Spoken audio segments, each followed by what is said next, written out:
रघुवीर समर्थ समर्थ म्हणतात की आपण कोणतंही काम जर प्रामाणिकपणे केलं आणि उत्तमाची कर्म केली तर त्याचं फळ समर्थ आपल्याला कधी ना कधी तर देतातच. त्याचं फळ परमेश्वर आपल्याला कधी ना कधी तर देतातच असं समर्थांनी आपल्याला इथे सांगितलं. आणि म्हणून समर्थ म्हणतात की आयुष्यातली सगळी कर्म, रोजची कर्म ही तुम्ही उत्तमाची करा. तुम्हाला जरी वाटत असेल की मला कोणीही बघत नाही, मी उत्तमाचं वागते, मी उत्तमाचं करते, तरी परब्रह्म तो परमेश्वर प्रत्येक वेळेस आपल्याकडे बघत असतो. कारण आपल्या हृदयातच तो आहे. आपली सर्व कर्मे, आपली सर्व कामे तो निरखून बघत असतो. त्याचं आपल्याकडे बारकाईने लक्ष असतं असं समर्थांनी आपल्याला इथे सांगितलं. आणि म्हणून समर्थ म्हणतात की आपण आपली कामं हे प्रामाणिकपणे केली पाहिजेत, आपली कर्म ही आपण उत्तमाची केली पाहिजेत असं समर्थांनी आपल्याला इथे सांगितलं. आणि हे समजून सांगण्यासाठी समर्थ आपल्याला एक बोध देतात. एक राजा होता आणि त्या राजवाड्यामध्ये एक महादेव नावाची व्यक्ती कामाला होती. एक राजा होता, त्या राजवाड्यामध्ये महादेव नावाची एक व्यक्ती कामाला होती. आणि राजा जे काम सांगेल तो महादेव ती कामं करत होता. पूर्ण राजवाडा स्वच्छ करत होता, आवारा स्वच्छ करत होता, आजूबाजूला असणाऱ्या झाडांना तो पाणी घालत होता आणि सर्व झाडांची तो व्यवस्थित सेवा करत होता. जे काही काम सांगेल राजा तो महादेव सर्व काही काम करत होता. उलट उत्तर राजाला त्या महादेवाने कधीच दिलं नाही. भरपूर वर्ष तो राजाच्या हाताखाली कामाला होता. बरेच वर्ष तो कामाला होता आणि महादेव हा प्रामाणिकपणे काम करत होता. त्याची कर्म ही उत्तमाची होती, त्याची कर्म ही उत्तमाची होती आणि तो ही प्रामाणिकपणे काम करत होता. पण एक दिवशी मात्र बाकीचे सर्व लोक राजाकडे तक्रार करून आली. जे काही आजूबाजूला राहणारे लोक होते ते राजाकडे आले आणि राजाला म्हणाले, राजेसाहेब, हा महादेव असा माणूस आहे की ह्याच्या चेहऱ्याकडे बघितलं, ह्याच्या तोंडाकडे बघितलं की आमचं एकही काम होत नाही. आम्ही ज्या कामाला जातो त्या कामाला आम्हाला यश येतच नाही, अपयशच येतं आणि ते काम मात्र पूर्ण होत नाही. हा आमच्या एकाच व्यक्तीचा अनुभव नाही तर पूर्ण गावाचा अनुभव आहे. राजेसाहेब, ह्या व्यक्तीचा चेहरा बघितला की आमचं काम होत नाही, आमच्या कामाला यश कीर्ती येत नाही, आमच्या कामाला अपयश येतं. महादेव हा दिसायला थोडा सावळा होता पण प्रामाणिकपणा होता त्याच्यामध्ये, हुशार होता, उत्तमाची कर्म होती. राजाच्या दरबारात तो 20 वर्ष काम करत होता. राजालाही त्याचा स्वभाव माहित होता. पण राजा तरी काय करणार, पूर्ण गाव तक्रार घेऊन आलं होतं.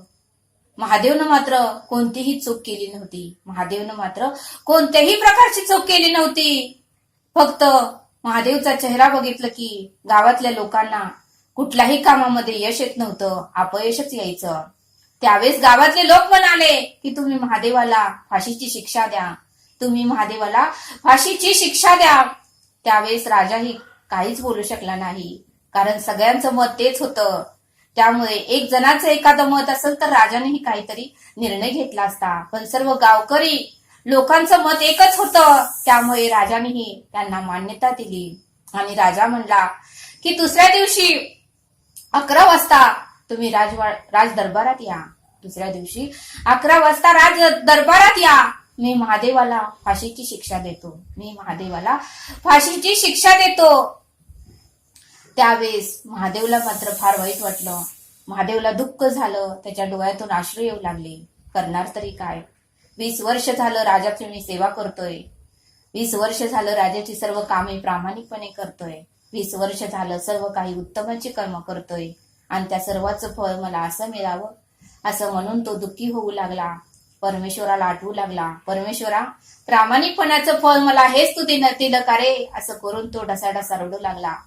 त्यावेळेस मात्र महादेवने ठरवलं की आता सगळ्यांचा निर्णय झालाच आहे, राजाचा निर्णयही झालाच आहे आणि आज ना उद्या आपल्याला मरायचंच आहे आणि राजानेही ठरवलंच आहे की आपल्याला फाशीची शिक्षा द्यायची आहे. तर एकदा मात्र आपल्या मनातलं सर्व दुःख एखाद्या व्यक्तीला सांगावं आणि आपलं मन मोकळं करावं आणि मन मोकळं करूनच आपण फाशीची शिक्षा स्वीकार करावी असं महादेवला वाटलं. आणि महादेवानं एखाद्या विश्वास असणाऱ्या व्यक्तीला म्हणजे बिरबलकडे गेला महादेवचा त्या बिरबलकडे विश्वास होता. बिरबल ही प्रामाणिक होता आणि बिरबलला सर्व दुःख सांगण्यासाठी महादेव बिरबलकडे गेला आणि बिरबलला म्हणाला की हे बघ, तू माझ्या मित्रासारखा आहे, तू माझ्या मित्रासारखा आहे आणि राजासाहेबांनी जो निर्णय घेतला तो तुला योग्य वाटतोय का? आणि बिरबललाही डोळ्यात अश्रू आले. अरे बिरबलला, तुलाही माहिती आहे मी 20 वर्ष झालं राजाची सेवा करतोय, राजवाड्यात काम करतोय, राजाचं प्रामाणिकपणे सर्व कामं केली, उत्तमाची कर्म केली, मी कधी कुणाला वाईट बोललो नाही, कधी उद्धट उत्तर दिलं नाही, कधी कुणाचा अपमान केला नाही तर कधी कुणाचा द्वेष केला नाही आणि राजेसाहेबांनी मला ही शिक्षा द्यावी हे योग्य आहे का? त्यावेळेस बिरबल म्हणाला, हे मात्र राजेसाहेबांचं चुकलं, पण कोण त्यांना सांगणार, कोण त्यांना सांगणार, तू सांग. त्यावेळेस महादेव म्हणाला की हे काय बरोबर केलं नाही, पण जाऊ दे, शेवटी मला आता फाशीला जावंच लागणार आहे, पण तुला आपलं दुःख सांगावं, आपल्या वेदना सांगावेत आणि आपलं मन हलकं करावं म्हणून मी तुझ्याकडे हे बोलायसाठी आलो. त्यावेळेस बिरबललाही वाईट वाटलं आणि बिरबल म्हणाला की महादेवा, तू घाबरू नकोस, तू घाबरू नकोस, फाशीला जायच्या वेळेस तू फक्त राजांना एक शब्द बोल, फाशीला जायच्या वेळेस फक्त राजासाहेबांना एकच शब्द बोल आणि तो म्हणजे तू राजासाहेबांना सांग की आज गावातल्या लोकांनी माझा चेहरा बघितला, त्यामुळे त्यांना अपयश आलं, त्यांच्या कामामध्ये यश आलं नाही, त्यांचं कोणतंही काम झालं नाही, म्हणून तुम्ही आज मला फाशीची शिक्षा देताय. पण तू फासावर जाताना राजासाहेबांना म्हण की राजेसाहेब, आज खरं माझ्यासाठी तुम्ही अपयशी आहात, तुमचा चेहरा बघितल्यामुळं आज मला फाशीची शिक्षा मिळत आहे. राजेसाहेब, खरंच तुम्ही अपयशी आहात आणि तुमचा चेहरा बघितल्यामुळं मला आज फासावर जावं लागत आहे, एवढा शब्द तू बोल. त्यावेळेस महादेवला आनंद झाला आणि म्हणाला, ठीक आहे, मी फाशीवर जायच्या आधी राजेसाहेबांना हा शब्द बोलतो. पण बिरबल म्हणाला, मी सांगितलं असं तू राजाला सांगू नको, मी सांगितलं असं तू राजाला सांगू नको. त्यावेळेस बिरबल ही म्हणाला की त्यावेळेस महादेव ही म्हणाला, ठीक आहे. महादेव म्हणाला, ठीक आहे, मी सांगत नाही. आणि दुसरा दिवस उजाडला. 11 वाजता तिथे सर्व काही उपस्थित झाले, गावकरी लोक उपस्थित झाले, बिरबलही तेथे आला, राजाही तेथे आला, फाशीची सर्व काही व्यवस्था केली आणि थोड्याच वेळात महादेवला फाशीवर चढवणार होते, तिथे उभाही केलं आणि महादेव म्हणाला, राजेसाहेब, आता मी मरणारच आहे, मला थोडंसं तुमच्याशी बोलायचं आहे. राजाही म्हणाला, ठीक आहे. आता याने एवढं वर्ष आपल्यात काम केलं, प्रामाणिकपणा होता, उत्तम होता, हुशार होता, उत्तमाची कर्म होती, तर ह्याला याची शेवटची इच्छा काय आहे हे तर आपण ऐकूया. त्यावेळेस तो म्हणाला, राजेसाहेब, आता तुम्ही मला फासावर चढवणारच आहात, तुम्ही माझ्यावर कमी विश्वास ठेवला, पण या गावकरी लोकांवर विश्वास ठेवला. मी तुमची सेवा केली, या गावकऱ्यांनी तुमची काय सेवा केली? गावकऱ्यांच्या लोकांच्या म्हणण्यावर तुम्ही तुमचा निर्णय ठाम घेतला, हे तुम्ही चुकीचं केलं. आज लोकांनी माझा चेहरा बघितल्यामुळं लोकांना अपयश आलं, त्यांच्या कामामध्ये यश आलं नाही, म्हणून तुम्ही फासावर मला चढवत आहात. पण आज मी तुमचा चेहरा बघितला, त्यामुळं मला आज फाशी मिळत आहे. आज खरंच तुम्ही माझ्यासाठी अपयशी आहात आणि तुमचा चेहरा बघितल्यामुळेच आज मला फाशी मिळत आहे. राजेसाहेब, आज मला फाशी मिळत आहे आणि माझ्या फाशीचं कारण ही तुम्हीच आहात, तुम्हीच आहात. त्यावेळेस मात्र राजाला वाईट वाटलं. त्यावेळेस राजाचं अंतःकरण दुखावलं गेलं की हे मी काय करत होतो, हे मी चुकीचं करत आहोत आणि हा महादेव बोलतोय ते खरंच आहे, माझ्यामुळेच ह्याला फाशीवर चढावं लागत आहे, माझा चेहरा बघितल्यामुळेच आज हा फाशीवर चढत आहे. त्यावेळेस मात्र राजाने मान खाली घातली आणि सर्व गावकऱ्यांना सांगितलं की मी महादेवला फाशीची शिक्षा देणार नाही. महादेव हा अपयशी नाही, महादेव हा उत्तम कर्म करणारा आहे, तो प्रामाणिक आहे, तुमचे कर्मानुसारच तुम्हाला फळ मिळत आहे आणि त्यामुळे तुम्ही महादेवला दोषी ठरवू नका, त्याचं यामध्ये काहीही दोष नाही. जे काही तुम्हाला तक्रार करायची आहे तुमची ती तुम्ही परमेश्वराला करा, महादेवाचा यात काहीही दोष नाही. आणि राजाने मात्र महादेवाला सोडून दिलं आणि राजा म्हटला की महादेवाला मी आता कधीच फाशीची शिक्षा देणार नाही.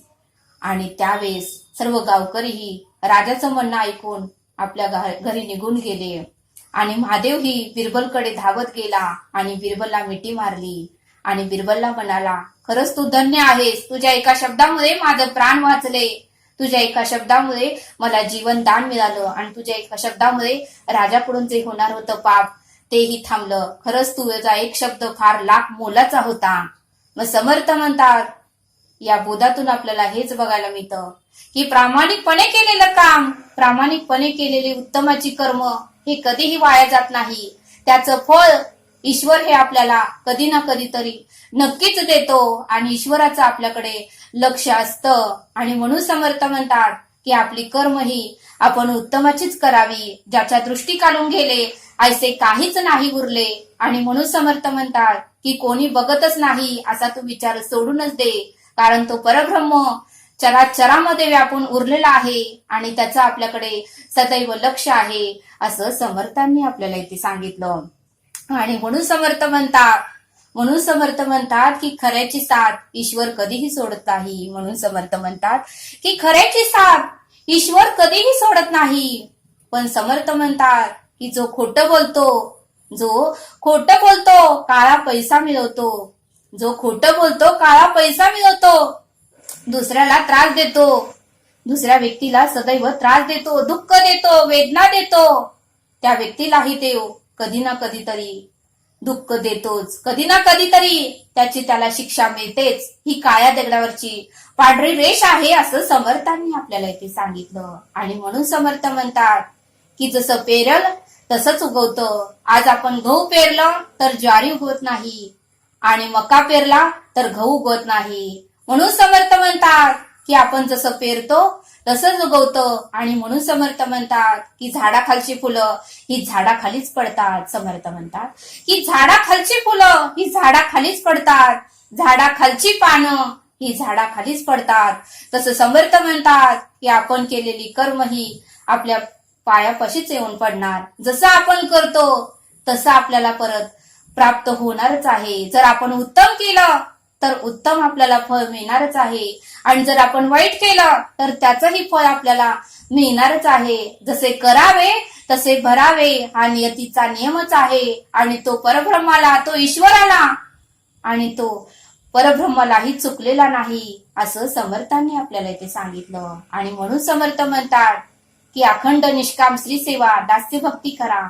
संत लोकांनीही तेच केलं आणि त्यामुळेच ते सद्गतीला गेले आणि त्यामुळेच त्यांना यशही मिळालं आणि त्यामुळेच त्यांना परब्रह्माचं दर्शनही झालं. आणि म्हणून समर्थ म्हणतात की संत लोकांची गुण आपण घेतली पाहिजेत, त्यांच्यासारखं वागण्याचा थोडा तरी प्रयत्न आपल्याकडून झाला पाहिजे.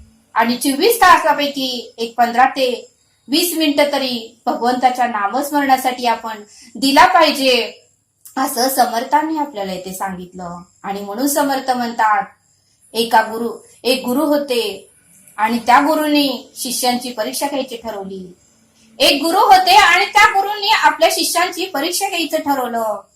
आणि गुरुदेवांनी सर्व शिष्यांना आपल्या आश्रमात बोलवलं. गुरुदेवांनी सर्व शिष्यांना आपल्या आश्रमात बोलवलं आणि 4 शिष्यांना आश्रमात बोलवून घेतलं आणि त्यांना सांगितलं की आज मी तुमच्या चौघांची परीक्षा घेणार आहे.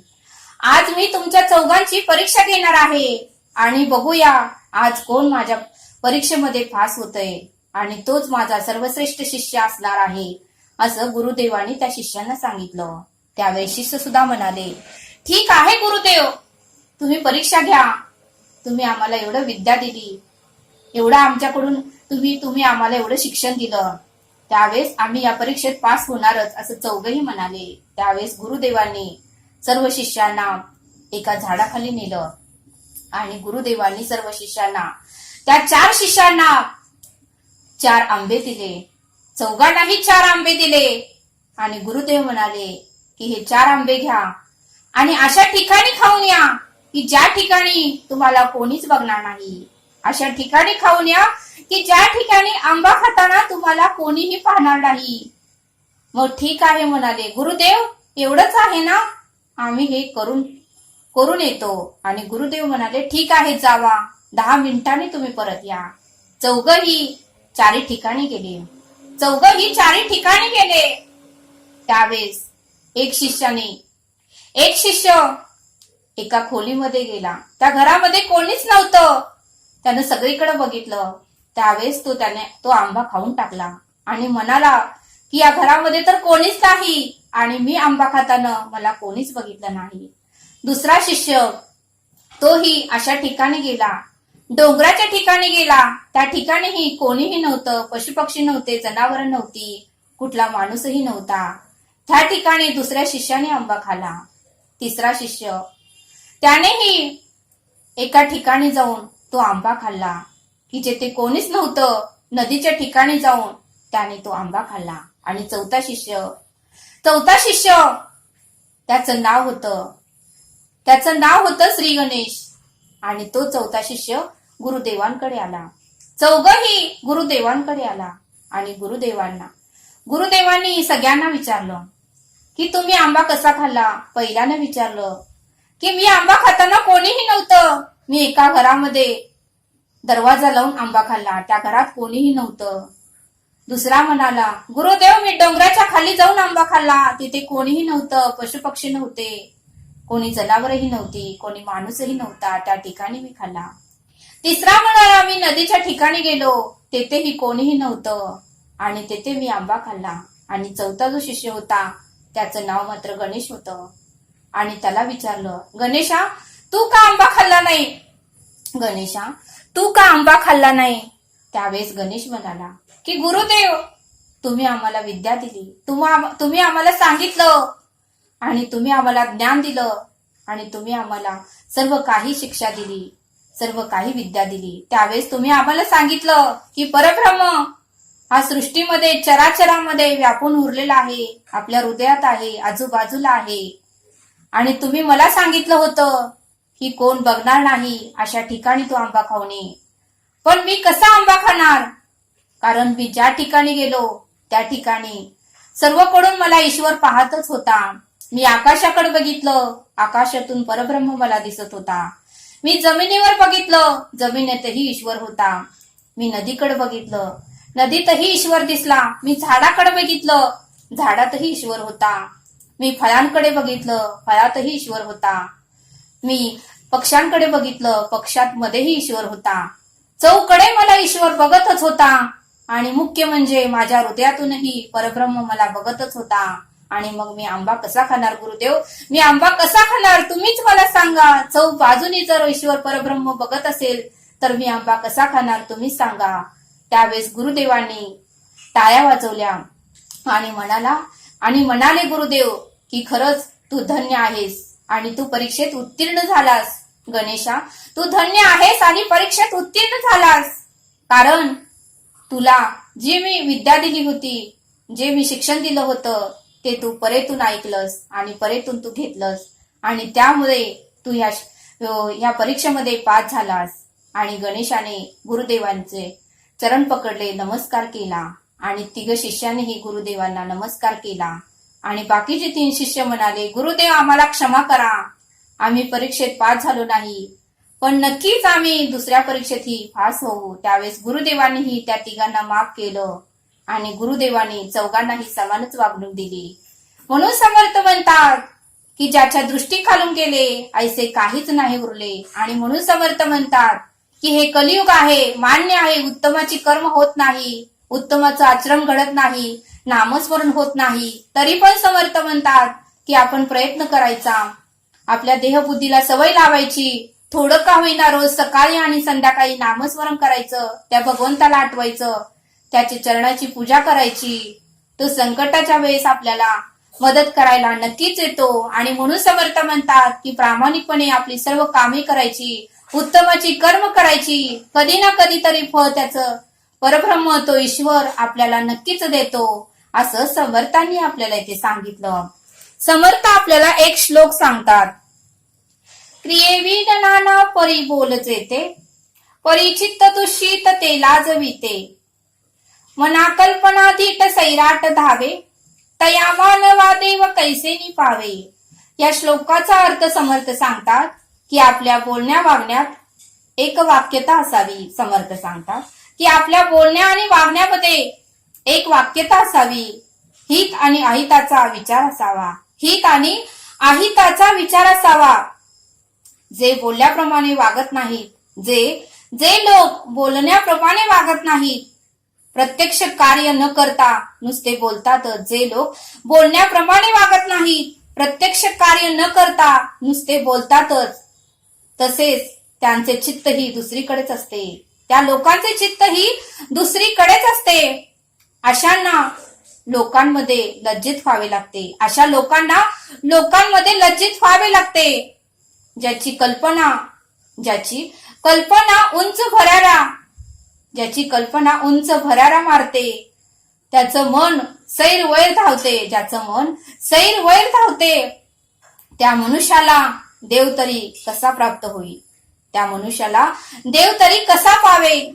असा या श्लोकाचा अर्थ समर्थांनी आपल्याला येथे समजावून सांगितला. तरी आता आपण येथेच थांबूया. भेटूया पुढील भागात. धन्यवाद. जय सद्गुरु.